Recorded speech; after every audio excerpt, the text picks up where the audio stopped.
আচ্ছা, সাইন টেবিলের জন্য এটা হচ্ছে 2^2 ফ্যাক্টোরিয়ালের সাইন টেবিল। সাইন টেবিলের জন্য প্রথম রোটা সবটা হচ্ছে সবগুলো সাইন হচ্ছে প্লাস। আচ্ছা, এখন সবগুলো সাইন প্লাস।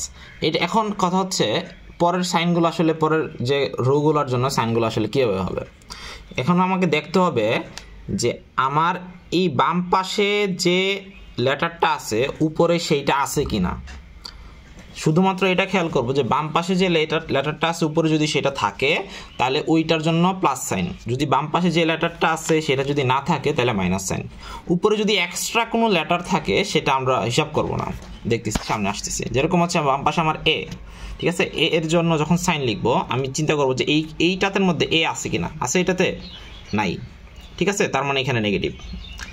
এটাতে এ আছে, আছে তার মানে পজিটিভ। এটাতে এ আছে নাই, তার মানে এটার জন্য নেগেটিভ, এর জন্য এটা নেগেটিভ।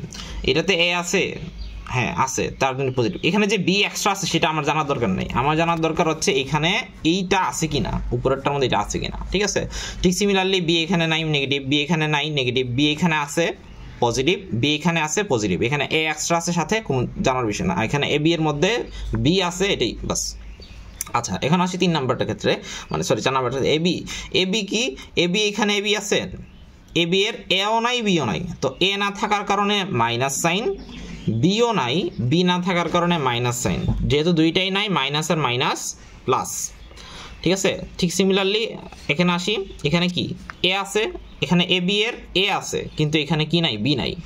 তো এ আছে এই কারণে প্লাস সাইন, যেহেতু বি নাই সেই কারণে মাইনাস সাইন, প্লাস মাইনাসে মিলে মাইনাস হয়েছে। আচ্ছা, ঠিক আবার এখানে এ বি এর বি আছে যার কারণে প্লাস সাইন, কিন্তু এ বি এর এ এখানে নাই, এ বি এর এ এখানে নাই, তাহলে বি থাকার জন্য প্লাস সাইন, এ না থাকার জন্য মাইনাস সাইন, আবারও প্লাস মাইনাসে মাইনাস। আর এখানে এ বি এর এও আছে বিও আছে, দুইটার জন্যই প্লাস সাইন, সুতরাং এটা প্লাস সাইন।